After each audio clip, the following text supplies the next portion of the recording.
Okay. So now what you have one edge here, which corresponds to the old edge 1, 4. Okay. And there is two edges here, which corresponds to 1, 3 and 2, 3. Okay. So basically, G over P is the graph 1, 2 connected to 4, 5, 6 and connected to 3 with two edges. Okay? So, now that we have this kind of graph, we can define the edge contraction. So the edge contraction is a very simple thing.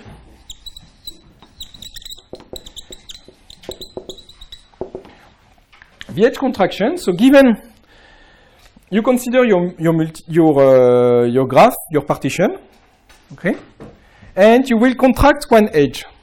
So what do you do when you contract one edge? You simply merge two vertices together. Okay? So what do you do? So imagine that you have a graph G, okay, and you contract one edge. So let's say that you have a partition P, okay, and you will contract one edge. Okay, for instance, we contract the edge Si Sj in G over P. Okay, we want to contract this edge. So what do we do?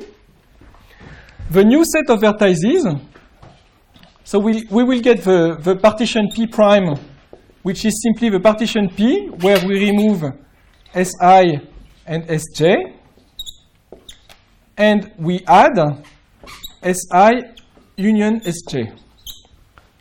Okay, so we remove the two vertices Si and Sj, the two sets of vertices, and we merge it together. Okay, and the set of edges, so this is the new V prime. The set of edges E prime is simply E over P prime. And what is it? It's simply the same edges as before, okay, except that we've merged all the edges, we've deleted all the edges between these two sets, and we've merged all the edges around. Okay, so let's look at one merging operation here.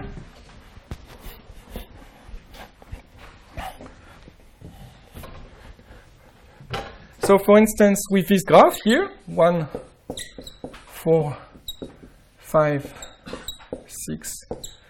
So it's just a formalization of a very simple thing. So we have G here. Okay, this is a G initially. So imagine that I will contract, let's say, I will contract 1 and 2. The edge, I will contract edge 1, 2. So what do I get? I get the following graph. I get the new vertex is 1, 2. And now I have two edges with 3, one edges with 4, 5, and 6. Okay? Now I will contract edge 4, 5, and I will get the graph 1, 2, with 3 always two edges, and then one edge with 4, 5, and one edge with 6. Okay, and now I can contract edge 4, 5 to 6, and get the graph 1, 2, 3, and 4, 5, 6. Okay, it's clear to everyone what do I mean by contracting an edge? Okay, so how much time does it need to contract an edge?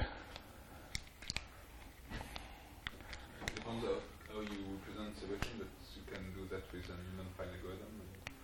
Well, okay, well, let's think simple. Let's try to think simple. That's because well, I'm not sure that the union fine helps for the nodes clearly, but for you don't need to remove the edges that have been contracted. You just do that lazily. So what would be the complexity then? Well, Because what do I need is to have an access to all the true edges. I want to have an access to the true edges. Well, you won't have that, but you won't have an easy way to know whether an edge you will have chosen is the true one. Okay. So No, but this is bad. This is bad. I really need to know. I really need to be able to draw one edge at random in this graph. Okay. You take an edge at random, and then you see whether it's true.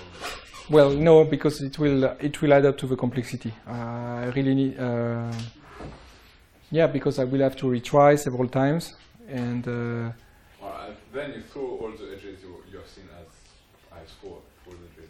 Well, okay, this might work, maybe, but well, let's fix simple. Let's do something very simple. Okay, so let's assume that I just have linked the graph represented as the agency list with agency list, and how long does it take to update that?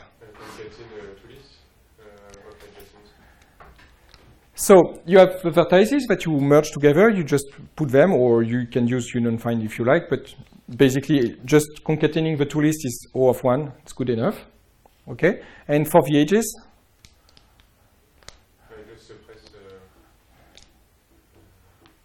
How long does it take for the edges?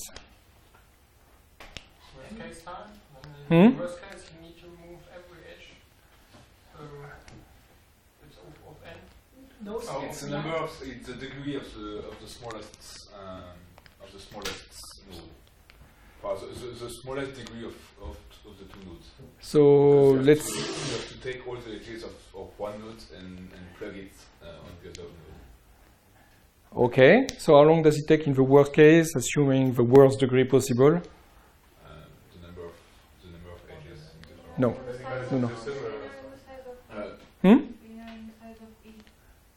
Linear? No, yeah, also, but it's smaller than that. In the size of the sum of the lengths of the two lists? No, n minus 1. Right, it's just n. You can do it in O of n. A number of nodes, not number of edges. Number of nodes. Why? Because simply when you contract two nodes here, you just have to scan all the neighbors of each node.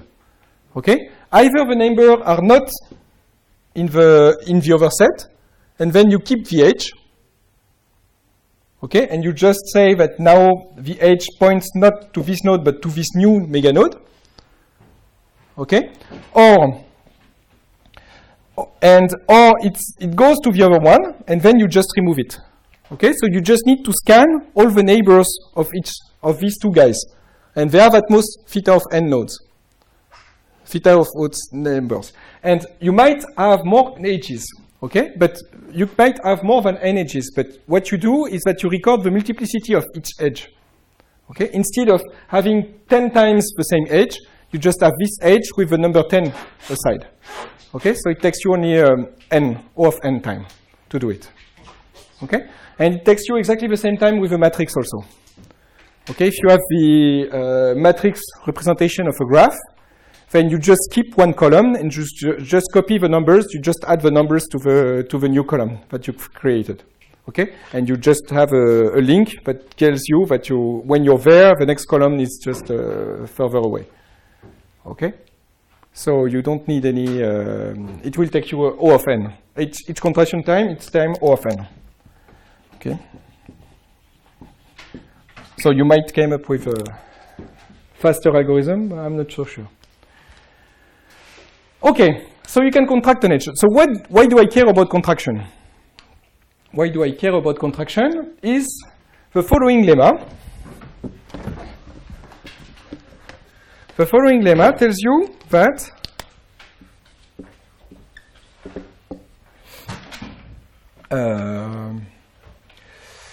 let G prime the graph obtained